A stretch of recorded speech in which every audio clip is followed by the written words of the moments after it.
Bienvenue sur Aujourd'hui Écrivons Demain, le podcast Feel Good qui met en lumière les acteurs du nouveau monde et vous redonne espoir. Comme vous, ils en ont marre de ce monde déshumanisé qui marche sur la tête et ne tourne plus rond. Rêvant d'un monde meilleur, ils bousculent les codes et sortent des sentiers battus. Ils proposent des alternatives innovantes, de nouveaux paradigmes ou remettent au goût du jour des savoirs ancestraux. Ils osent s'affranchir du regard des autres et font bouger les lignes pour construire demain. Ils œuvrent pour la préservation du vivant et le bien de l'humanité. J'ai à cœur de vous partager toutes les initiatives qui vont dans le bon sens, parce que nous sommes le changement que nous voulons voir dans le monde. Tous les lundis, je vous invite à découvrir l'histoire de l'un de ces humains engagés et conscients.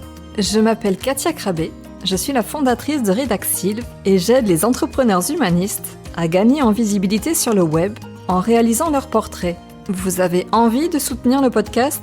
Abonnez-vous, mettez 5 étoiles, partagez-le et retrouvez-nous sur les réseaux. Vous souhaitez contribuer au développement du podcast ? Participez librement et en conscience à la cagnotte Tipeee que j'ai créée. Vous trouverez tous les liens dans le descriptif. Et en attendant, bonne écoute !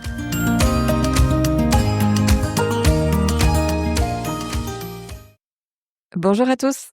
Je vous retrouve dans le cadre de la série des épisodes consacrés à la ferme solidaire de l'écolieu Lacoste. Donc, dans le premier épisode, vous avez entendu une partie des encadrants de la structure, donc Benjamin Lerouge et Aurélie Lissard, qui sont donc directeurs et encadrants techniques d'insertion. Aujourd'hui, nous continuons avec Pierre Lavielle, qui est donc actuellement le président de l'association qui gère la ferme solidaire. Et nous nous retrouverons donc pour un troisième épisode avec les salariés, donc les collègues, à qui je donne la parole pour qu'ils nous racontent le quotidien de la ferme. Bonne écoute! J'ai grand plaisir de donner la parole maintenant à Pierre, mais je vais laisser Pierre se présenter, ce sera beaucoup plus simple. Bonjour Pierre, merci d'être là. Bonjour Katia, merci pour m'avoir invité. Alors je suis venue te chercher, t'étais en pleine occupation sur le site de la ferme. C'est vrai, j'étais en train d'isoler c'est ce qui sera le vestiaire en fait, voilà. Donc j'apporte ma pierre à l'édifice, voilà. Alors je m'appelle Pierre Lavielle, je suis un jeune retraité et je suis président de la ferme solidaire à Tarnos. Jusqu'au prochain conseil d'administration, puisqu'on est une belle association bien démocratique. Voilà. Mon parcours, je suis né dans le Béarn. J'ai bossé depuis tout jeune, y compris tous mes étés, qui fait que j'ai pu partir tôt à la retraite. J'ai 6 ou 7 entreprises qui va des économies d'énergie. C'était sur Pau, puis sur Bayonne. Puis après, je suis parti dans l'aérospatiale, qui s'appelle maintenant Airbus, où j'étais acheteur de matières premières, où j'achetais de l'acier, de l'aluminium sur États-Unis, Israël et Europe. Voilà, je parlais anglais couramment à l'époque. Et après, je suis revenu sur Bayonne, puisque ce qui est devenu ma moitié était sur Bayonne. Voilà, et j'ai monté une société de location de véhicules, qui était la branche légère de la société Fréquin, qui est très connue en location de camions. Et puis, je suis revenu à mes amours, qui étaient les achats, puisqu'en fait, j'ai une formation d'acheteur, et j'ai pris la direction des achats des ciments de l'Adour. C'était en fait en 1993, il y avait une grosse crise dans le bâtiment, ce qui fait que les usines espagnoles qui appartenaient au groupe ciment français avaient la capacité de produire plus, et on a fermé dans la cimenterie de Boucau. Donc j'ai fait partie de cette charrette. Et vu que j'étais encore assez jeune à l'époque, je me suis occupé du reclassement de mes camarades. Et enfin, j'ai rebondi dans une société qui sera ma dernière société dans laquelle je suis resté pendant 27 ans, qui s'appelle Ulma, qui est une grosse coopérative espagnole. Voilà, où j'étais directeur d'agence. C'est une société de location de matériel pour le BTP. Et comment est-ce que tu atterris à la ferme Lacoste ? Alors, comment on arrive à la ferme ? Alors, on arrive à la ferme par hasard ou pas par hasard, je sais pas. Par les circonstances, par le canard, je crois, de Tarnos, comment il s'appelle, le magazine de Tarnos, là. J'ai vu ça, je me dis, ce machin, j'aimerais bien les voir. C'était donc l'idée d'une ferme avec des légumes produits sur Tarnos, avec des salariés en insertion. Tout ça, ça m'a interpellé. Je suis venu voir, j'ai vu l'équipe qui était en place, et puis je me suis intéressé à leur affaire. Voilà, je me suis intéressé par curiosité. Alors là, il y a ça, et puis après, il y a peut-être toujours, quand on dit il n'y a pas de hasard, c'est des racines. J'ai des racines paysannes à travers mon grand-père. Donc, je pense qu'il doit y avoir un petit peu de ça, le papy qui m'a fait, qui m'a inspiré. Voilà comment il arrive. Tu es devenu adhérent Je suis des devenu paniers. adhérent. C'est comme ça que tu as vraiment fait le premier pas dans la ferme, si je me trompe pas. Voilà. Je suis devenu adhérent au tout début des adhérents, c'est-à-dire en 92. J'ai pris mon premier en 2022. Ouais, on va resituer. En 2022, première plantation, c'était 2021. 2022, je crois, les premiers palmiers. C'est au moment où je partais à la retraite. Donc j'avais un peu de temps, et donc j'ai pris les premiers paniers produits à l'été 2022. Ouais. Donc tu es un fidèle adhérent. Ouais, un panier tous les 15 jours. Je crois que c'est le rythme qui va bien à beaucoup. Toutes les semaines, c'est beaucoup. Voilà, faut avoir une très très grande famille. Là, je ne veux pas parler de ma famille, parce que c'est vrai que j'ai une famille. À l'époque, on est famille d'accueil chez les Lavielle. Mon épouse est assistante familiale. On accueille entre 1 et 3 enfants qui sont pas à nous. On a 2 enfants, on a 2 filles qui sont grandes maintenant. Et on a des enfants qui passent et qui sortent en fonction du gré de leur vie et des montagnes russes que ces membres vivent. Donc il y avait une fibre sociale, en fait. Ouais, il y a ça aussi. Tiens, deuxième parcours, donc il n'y a pas d'hasard. Tu dis juste, c'est vrai. Fibre sociale, ouais, c'est sûr. Donc, c'était l'idée, l'initier au vrai produit, à la graine qui pousse, qui devient plante, à manger des choses vraies en dehors des spaghettis et des frites. Il y a autre chose. Donc, ça a été l'occasion de découvrir des légumes. Tu vois que je parle beaucoup quand même. Tu me dis ce que tu as envie de Je me dis, dire voilà, et de je ce me que laisse les aller, autres, voilà, je de ce que déroule. les auditeurs ont envie de. Ouais, de savoir ce qui est intéressant. Oui. C'est vrai que quand on fait pas gaffe, quand on se laisse aller par le panier de l'Intermarché, du Leclerc ou autre, on est attiré par les basiques. Quand on vient à la ferme, on découvre des légumes et on les fait découvrir. Alors au début, on se dit qu'est-ce que c'est ça? Je vais pas aimer, et puis on pose des questions, on goûte, on essaye, et puis on est c'est pas si mal que ça, c'est pas si mauvais. Et puis c'est les légumes de saison, donc c'est bien de s'intéresser aux saisons. Et puis voilà. C'est vrai que j'ai découvert beaucoup de légumes. Quoi, par exemple? Alors les choux, la série des choux, alors les choux raves, les choux cales, qu'est-ce qu'il y a? Tu as le chou chinois, tu vas m'en dire plus, Le c'est chou quoi? pointu, Le chou le chou pointu, paumé. ouais, tu vois? Alors c'est vrai qu'on découvre les choux, mais c'est vrai que c'est le légume d'hiver. Voilà. Après, qu'est-ce que j'ai il y a combien, vous avez combien? Il y a cinquantaine de légumes, je crois? Ouais, je crois que c'est ça. Il y a une cinquantaine de légumes entre l'été et l'hiver. Donc c'est bien de regarder, puis c'est la vie, hein, voilà. Et donc tu n'es pas seulement adhérent, puisque tu dis que, enfin, tu as dit en présentation que tu Oui, étais président jusqu'au prochain conseil d'administration, enfin prochaine assemblée générale. assemblée générale, ouais, voilà. C'était important pour toi de pouvoir être à cette place-là, d'occuper cette place-là dans l'association? Alors, j'ai pris la suite, de Christian Robineau, qui était le président fondateur, qui était super président, et qui a été appelé à d'autres fonctions, en fait. Christian est parti parce que ce monsieur, il a pas mal de casquettes, il a des casquettes très intéressantes. C'est un passionné chemin de Saint-Jacques de Compostelle. Avec sa conjointe, il a 5 ou 6 000 kilomètres sous les chaussures. Il toujours en partance, et il y avait un poste à renouveler au sein de l'association des Amis de Saint-Jacques qui s'est renouvelé à ce début d'année de 2025. Et Christian, il est vraiment passionné, et donc il a eu besoin de partir pleinement et entièrement dans cette mission des Amis Saint-Jacques, qui comporte, je crois, 200 ou 250 adhérents. Voilà, c'est une association très vivante. Donc, Christian a passé la main rapidement. On aurait aimé qu'il reste un peu plus, mais franchement, il pouvait pas louper ce train-là. C'est important pour lui qu'il rentre là-dedans. Donc voilà. Donc je suis rentré à ce Donc moment-là. toi, tu as pris le train en marche Ouais, aussi. j'ai pris le train en marche. J'étais déjà au conseil d'administration. Vite après, 2022 d'ailleurs, vite après, où j'ai essayé d'apporter ma petite pierre à l'édifice. Ouais, c'est vrai que je m'intéressais un petit peu à ce que se passait. J'aime les gens, j'aime bien quand je viens ici. Je trouve que ça met les pieds sur terre, hein. Et bon, j'ai pris sa suite pour faire un lien, voilà, jusqu'au prochain conseil d'assemblée générale, puisque ça Ce sont des situations de 3 ans, ouais, des mandats de 3 ans. Donc on verra pour le prochain conseil si je suis adoubé ou pas. Qu'est-ce que tu retiens de ton expérience de président? Un président actif, parce que là, je suis venue te chercher sur, Oui, oui, on peut le dire, oui. sur le chantier de la ferme. Tu es Ouais. en train d'aider aussi à faire quelques Ouais, ouais. travaux. Alors, Donc très engagé et impliqué. ouais. Je suis dans l'action. J'aime bien l'action. Plus dans l'action comment dire, je vais dire le paraître, c'est pas ça. Mais je suis plus dans l'action que dans l'image. Il y a un très beau chantier qui est en train d'être mené. Vous en aviez peut-être parlé avec Un petit les peu, collègues. mais Bon, tu peux en reparler si tu veux. alors c'est la construction d'un bâtiment qui est sous un hangar photovoltaïque. C'est une belle construction qui va avoir plusieurs axes. Le premier axe, c'est de donner en fait aux salariés des conditions de travail améliorées, parce que les salariés ont des conditions assez précaires. Donc je pense qu'au bout de 4 ans, il est temps qu'on aide les salariés à avoir de meilleures conditions de travail. Qu'est-ce que tu trouves de précaire dans leurs conditions actuelles?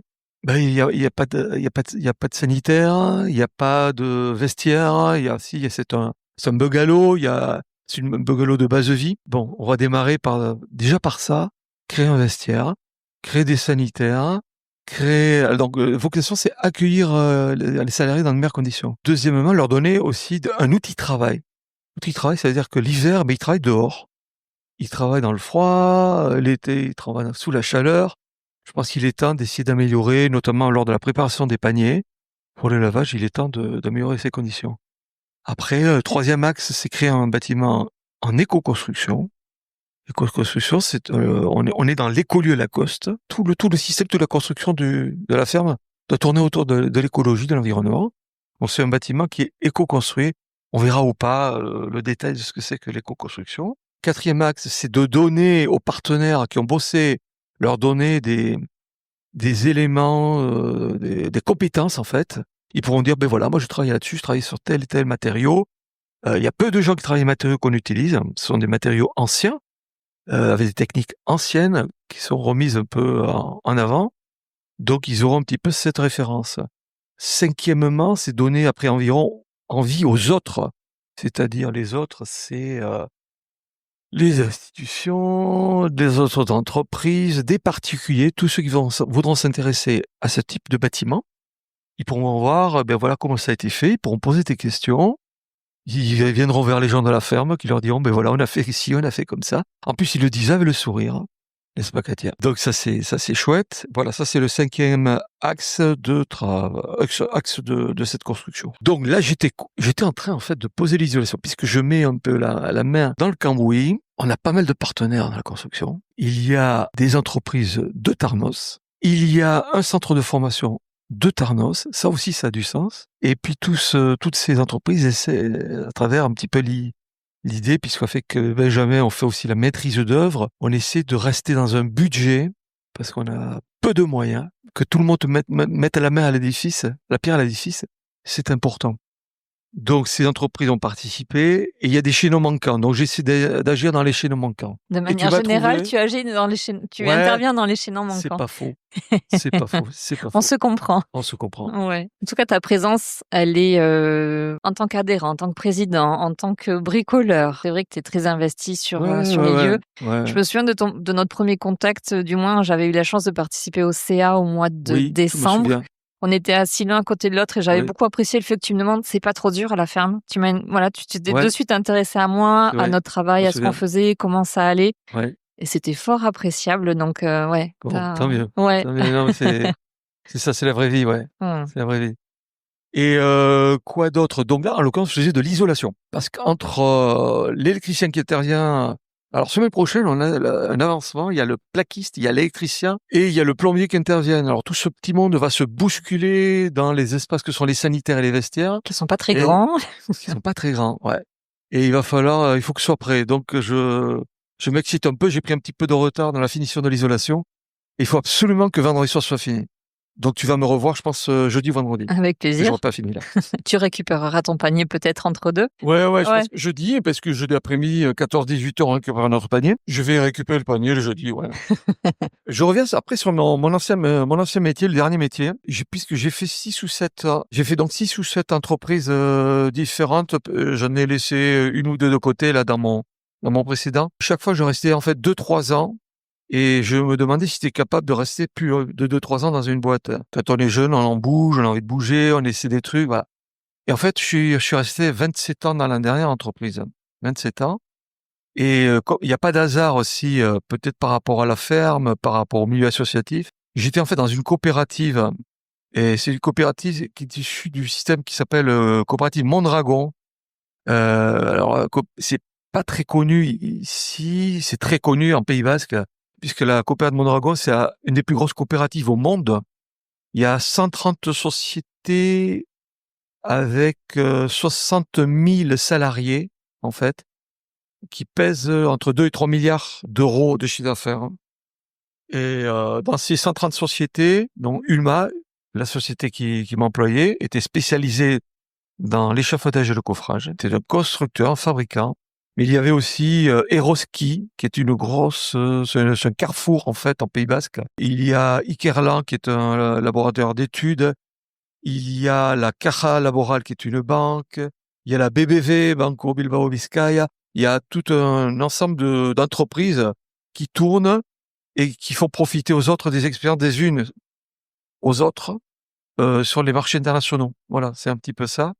Et cette idée de coopérative, il y a une notion qui est la notion de un homme, un salarié, une voix. Donc, ce sont les salariés qui élisent leur patron. Ça, c'est remarquable. Il y a des notions de salaire, de limite de salaire. À savoir que le plus haut salaire ne peut pas dépasser 7 fois le plus petit salaire. C'est ça, la coopérative. Donc, ça donne une orientation différente de l'entreprise, mais qui est capable de passer des bas, de franchir des hauts grâce à la solidarité de l'équipe, mais aussi de franchir des bas. Quand il y a eu la grosse crise en Espagne en 2008, ces coopératives a su passer les orages grâce à ça.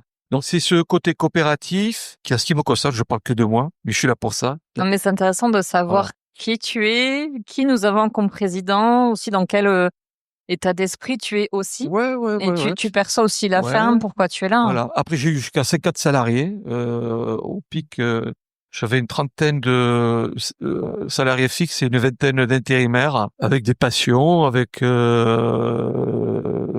des objectifs, avec parfois quelques déceptions, mais ça, c'est la vie. Je crois qu'il y a un regard quelque peu extérieur aussi à la ferme, ou qu'il y avait un regard extérieur et qui est maintenant un peu plus à l'intérieur. C'était quoi ton regard sur l'insertion avant de venir à la ferme?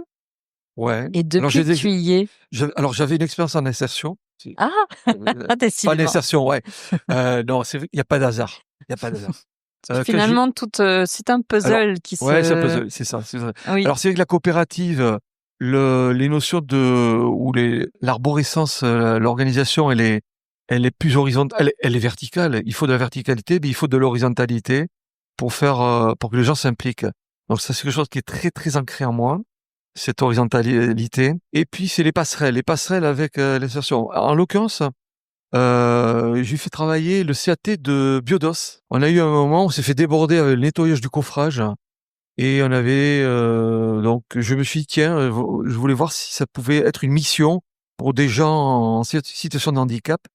Et donc j'ai fait appel à eux et suite à un entretien avec le responsable, on a mis en place un défi, un challenge. Pendant 6 mois, on a eu dans la société des handicapés qui sont venus nettoyer les matériels, se faire en raid quelque part pour se mettre à jour. L'expérience a duré au total 6 mois, avec un pic de 2 mois. Voilà, et ça a été très enrichissant, avec des histoires incroyables, des rencontres incroyables, qui vous font réfléchir. L'une d'elles continue, puisque je vais en parler, qui m'a marqué, c'est que sur les 6 à 7 personnes qui sont venues, il y en a une qui sortait du lot, qui était en situation de handicap. On s'est dit, tiens, on avait une opportunité d'embauche, on s'est dit, tiens, on va l'embaucher, cette personne. Alors, on en parle avec le responsable, qui est tout à fait enchanté, heureux que ça puisse déboucher. on va vers cette personne et à partir du moment où on lui a dit: «Écoute, tu as un poste, on peut t'embaucher là, qu'est-ce que tu en penses?» Et beh, la personne elle a perdu pied, en fait. Elle a perdu pied, elle est plus venue, 2 jours après, elle venait plus dans le travail, elle s'est enfermée dans sa chambre. Les gens se sont demandé qu'est-ce qui se passait et en fait, elle a perdu son cocon qui était le CAT. Le CAT, était pour elle protecteur. Elle avait envie d'évoluer parce avant de lui proposer de lui mettre le contrat sur la table, on avait discuté, on avait échangé sur la vie, sur les objectifs de la vie. Mais le jour où le contrat est arrivé devant ses yeux, il y a eu et ça m'a marqué, tu vois? Voilà. Je peux pas m'empêcher de faire le lien avec ce qu'on vit ici quand tu parles de quelque chose de l'ordre du cocon, de la Ouais, protection. Il y a peut-être quelque chose qu'on vit ici aussi à la ouais, ferme, ouais. qu'on a du mal à quitter, Ah je dont on a du mal à s'absenter, à s'éloigner, à envisager autre chose parce qu'il y a quelque chose aussi de très contenant, de très humain. ouais. Ouais, Ouais, ouais. ouais, ouais, ouais, c'est vrai. Je pense, Comme ouais. s'il y avait un Ouais, paradoxe, en fait, ouais, c'est censé être une structure qui accompagne vers, ouais. qui fait tellement bien, j'ai envie de dire, son travail C'est de ça, reprise de confiance en soi et cetera, de c'est ça, valorisation, c'est ça, que finalement ça crée un effet presque paradoxal pervers d'un empêchement de c'est pouvoir ça. aller vers autre chose. Il y a un sentiment de vide peut-être après ou et c'est vrai que c'est Ç intéressant ce que tu ça peut dis. créer, Il faut ça peut créer de penser l'anxiété sur le ouais. après, Mais tu l'extérieur vois, et preuve en est avec mon expérience, mais toi tu le ressens avec tes camarades. Et mais c'est vrai, je crois que savoir que l'un d'entre vous, a beaucoup de est sur le point de terminer son contrat et a beaucoup de mal à imaginer la suite un peu pour ces mmh. raisons, Pour autant, on est accompagné pour ça, ouais, mais c'est vrai que la ouais, perspective du après, ouais, elle peut être difficile ouais, parce qu'on se dit: «On a le temps». ouais, Puis aussi, c'est voilà, mais qu'est-ce qu'on peut trouver d'autre ailleurs qui soit aussi bien ouais, qu'ici? Mais ça peut créer et ça me fait penser à la situation que tu ouais, décris, ouais, ouais, ouais. ouais. Après c'est quoi? C'est Meline qui vous suit? Comment, c'est quoi?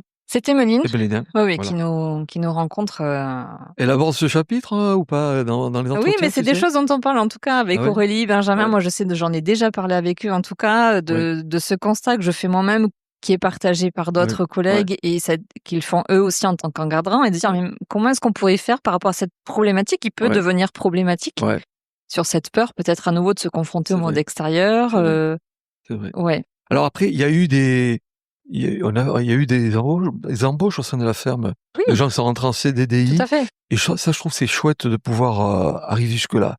Tu vois? Ça c'est je pense que c'est le graal pour tout le monde, y compris pour moi. Quand on voit le parcours de Jérémy, qui Oui, a démarré, comme ça en oui. CDDI, qui est devenu, chef de culture, après quelques formations et maintenant qui se lance, dans le grand bain, en se mettant à son compte.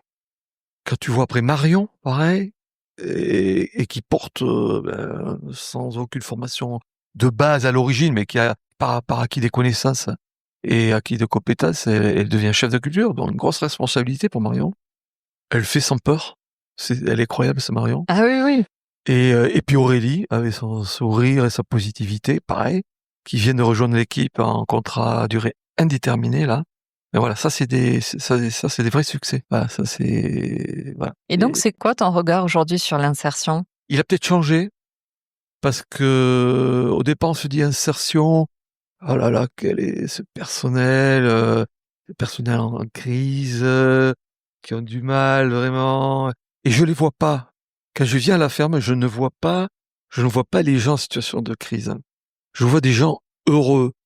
Je vois des gens qui ont envie de continuer, qui ont envie de se relancer, certes, qui ont envie d'apprendre.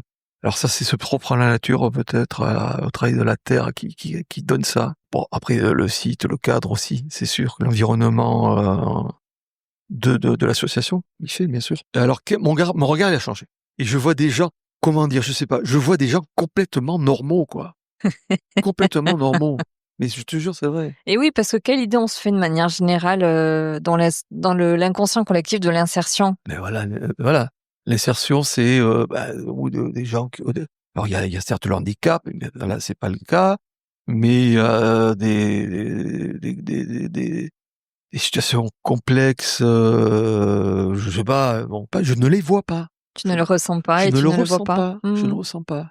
C'est Et quoi l'ambiance que tu ressens ici? Tu dis, tu vois les gens heureux, ouais, tu ouais, parlais ouais, du ouais, ouais, sourire ouais. d'Aurélie. Ouais, ouais, ouais. Ouais, beh, non, alors c'est vrai que j'arrive moi aussi, je suis heureux en arrivant là. Donc Donc il y a une je espèce d'effet miroir oh, il y a un aussi. effet miroir, ouais. Peut-être. Non, mais c'est pas ça. C'est pas ça. Non, je les vois, j'ouvre les yeux des fois. Des fois, je m'arrête et je regarde les gens. Non, non, ils sont heureux, hein. Ils sont heureux, ils sont heureux. Je Oui, il y dis: a pas de faux «Bonjour». semblants, c'est-à-dire que c'est pas Non, quand on te voit, tout d'un coup, on prend une posture, oh c'est que tu non. nous observes comme ça, l'air de Ouais, rien, ouais, ouais, entre 2 ouais. travaux Ouais, ouais. et tu vois qu'on est Ouais, ouais. vraiment, Ouais, ouais. je m'inclus dedans, mais qu'il y a Ouais, vraiment ouais. cette, J'ai fait un petit audit là, il y a quelque temps qu'on a arrêté, mais il va falloir que je relance. Et quand on fait un audit, on est obligé de s'arrêter de regarder la réalité. Donc je fais un petit audit sur le travail, sur mes méthode de travail, par exemple, puisque j'avais travaillé avec Jérémy, en l'occurrence sur le livret d'accueil. Donc il faut savoir qu'est-ce qu'on y met, sur le document unique dont on analyse les risques, la manière dont les gens travaillent, est-ce qu'ils se mettent en danger, donc là, tu as un regard froid quand tu regardes ça, mais même pendant ces périodes d'objectivité, bon, tu vois qu'il se passe quelque chose. Et je crois que c'est ma première satisfaction, en fait. et tu arrives à mettre des mots là-dessus, sur ce que tu vois, tu ressens de ce qui se passe ici? Est-ce que j'arrive à mettre des mots, Qui pourrait expliquer, le fait de voir les gens heureux, Ouais, alors après il faut creuser. Moi je viens déjà je venais que par mon panier. Dans mon panier, c'est un moment joyeux, tu viens chercher un truc, tu découvres ton panier, tu es là, tu es un petit peu dans un état d'esprit, donc ça se passe bien. Après il faut passer plus de temps. Donc là maintenant, c'est que je passe un peu plus de temps, mais je continue quand même à avoir ce regard-là. Est-ce que je mets des mots du pourquoi? Si, mais je vais dire des bêtises, je vais pas faire, la psychologie de cuisine parce que je suis pas psychologue. Je constate, voilà, je j'ai pas le droit d'aller au-delà, je peux pas mettre des mots. Je ne mets que des ressentis voilà. Mais est-ce que c'est vrai? Et vous? Et toi, Katia? Comment tu vis, toi? Parce que toi, ça fait quoi? Ça fait, 1 an presque que tu es là? moi, je suis arrivée le 28 octobre. Ah ouais, déjà. OK, donc c'était ouais, Ça fait donc là, on est c'est le 2 juin, donc ça fait, c'est conseil j'ai signé là mon d'administration? 2e contrat il y a 1 mois déjà. OK. Ça passe très vite. Et si tu me parlais de toi alors? Ah, on inverse les rôles. Ouais. Donc tu es arrivé Non, en moi, ce que je peux octobre dire alors? en tout cas, c'est Oui. que ce que je dis, facilement, ce que j'ai dit à Benjamin Aurélie quand on a fait le bilan avant de renouveler le contrat, j'ai réalisé dans l'après-coup, quand je suis arrivée ici, de l'état émotionnel et psychologique réel dans lequel j'étais. Mmh. Je savais à peu près dans quel état émotionnel psycho j'étais, mais je ne mesurais pas l'intensité et la gravité quand même. Et c'est dans l'après-coup, en arrivant ici, au bout de quelques jours, j'ai senti comme un switch à l'intérieur de moi. Il y a quelque chose vraiment de... Je dis toujours le mercredi, je suis arrivée le lundi. En même pas 72 heures, j'ai senti quelque chose qui a bougé à l'intérieur de moi. Génial. Déjà, j'avais une activité physique nulle, j'ai pas de force. Enfin, voilà, je suis pas quelqu'un de très physique, etc. Je me dis, oula, ça va être difficile, mais bon, on va y aller. Mais je sentais un appel de la nature. Et en fait, très vite, je me suis sentie extrêmement bien ici. Moi, en fait, tout à l'heure, Romain nous a dit, nous dira, «Venez comme vous êtes». Mais c'est exactement ça, Ouais, c'est-à-dire qu'il c'est y a une sûr. authenticité, Mmh. spontanéité qui est, respectée. Ouais, Il y a pas de chichi, pas de faux semblants, ouais. où on est tous, voilà, Et c'est en tenue, dans la boue, enfin voilà, pas il y a aucune inégalité en tout cas dans ce qu'on ouais, vit. Beaucoup de simplicité et c'est vrai que moi très vite j'ai senti les bénéfices sur tous les plans en fait, psychologique, ouais. émotionnel, physique. Et je me sens, oui, extrêmement bien ici, au point que je peux avoir du mal à envisager de Mmh. quitter ici. Et même, j'ai pu partir là 15 jours en stage. Je me suis mis un tout petit coup de pied au derrière parce que c'était aussi un des objectifs qu'on s'était fixé pour sortir du cadre de la ferme. Donc, Oui, oui, j'en parle oui, aussi oui. là très Ouais, ouais, ouvertement, mais ouais, parce que ouais, on ouais, a ouais, eu bien. aussi, on en a discuté avec Benjamin Aurélie sur ce que ça crée Ouais, pour moi et pour d'autres. ouais, Et tu vois, ça peut même créer du coup une difficulté à je envisager le comprends, monde d'après. je comprends, je comprends. J'entends parler, Tellement on se ouais, sent bien. Alors à quoi ouais. c'est dû? Est-ce que c'est le lieu? Est-ce que Alors c'est voilà, l'équipe? Est-ce que c'est est-ce que l'approche c'est la nature du humaniste? est-ce que c'est la nature du travail? C'est tout. Je crois que c'est Ouais. le Mmh, le lieu en lui-même. Je dirais l'énergie du lieu, mmh, l'énergie de l'équipe, mmh, l'ambiance, les mmh, relations qu'il y a, l'approche humaniste, mmh. la manière dont Benjamin et maintenant Aurélie et Marion ont, De de communiquer, «manager» entre guillemets ouais, l'équipe. Enfin même, ils parlent pas d'ailleurs de salariés, d'employés, même Benjamin parle de collègues. oui. Pour dire la Mmh, considération aussi qu'il y a entre nous, mmh, quand c'est bien fait, c'est valorisé. Quand il mmh, y a des couacs, ben, on le dit aussi parce qu'il mmh, faut réajuster des choses. On se parle vrai. mmh. Même voilà, avec les encadrants, il y a pas de chichi en fait. Il y a une espèce d'horizontalité, C'est ça. même si on n'a pas bien sûr les responsabilités de Benjamin et Oui, des oui. encadrants. Mais on est dans là aussi la participation et la collaboration. C'est ça. L'amélioration du site, là où on était installé tout à l'heure pour le début de l'interview, c'est nous qui l'avons L'arbre à palabres. construit, c'est ça, peint, aménagé. Enfin, voilà, on est invité aussi à participer au lieu de vie, même si on est là de passage. Et ça, c'est assez extraordinaire et ça participe à un regain de confiance et d'estime. Parce que tu as ta place, en fait, et on te donne ta place, et il y a pas on te fait pas sentir qu'il y a un ascendant. Moi, avant, j'étais cadre. Je disais, jamais je n'avais la place au conseil d'administration. À pas moins d'être représentant du personnel, on n'était jamais invité à participer. Pourtant, on était au cœur de l'institution. Donc, rien que ça, en fait. Pour moi, ça peut être, comme je leur ai dit tout à l'heure, enfin, en interview, ça peut être très anecdotique. Mais je trouve que c'est tellement symbolique. Ouais, c'est exactement. Et voilà. Donc, c'est tout ça, en fait, pour moi, qui participe au fait que oui, on est heureux. C'est bien ce que je ressens. Tu en es la preuve bien vivante. On est heureux d'être ensemble, on est content de se retrouver, de passer du temps ensemble, même à l'extérieur de la ferme, pour dire s'il y a des relations qui se créent. Enfin, c'est vraiment tout ça, en fait, qui fait que, oui, tu as le sourire quand on arrive, parce qu'on a vraiment plus plaisir aussi à vous voir quand on est au petit marché. Ouais, la rencontre avec le du jeudi, je pense, c'est bien ça, le petit marché. Mais ça crée des liens aussi avec les adhérents ou les non-adhérents. On a le temps aussi de se parler. Les adhérents sont tous ont tous la même attitude, ou tu vois des différentes perceptions? Ils sont tous heureux, il y a pas d'adhérents grincheux, pas quand on vient chercher le panier, c'est pas possible. Ça peut arriver, mais comme pour tout, en fait, il y a les internels insatisfaits, comme dans la vie, ceux qui sont toujours satisfaits de tout, même s'il y a des choux pendant 10 semaines d'affilée. Voilà. Ceux qui ont toujours le sourire, un petit mot. Enfin voilà, c'est la vie. En fait, c'est la société. C'est ok. Et puis s'il y a des choses qui ne vont pas, on le prend en compte, on le transmet, et puis on essaye d'améliorer ça. C'est le job aussi, quoi. Ok. Bon, je te remercie, Katia. Merci d'être venue.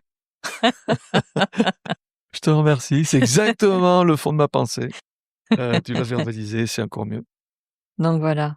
Donc en fait, voilà, ce que tu ressens, c'est pas il n'y a pas de faux semblant. Ouais. C'est bien ça.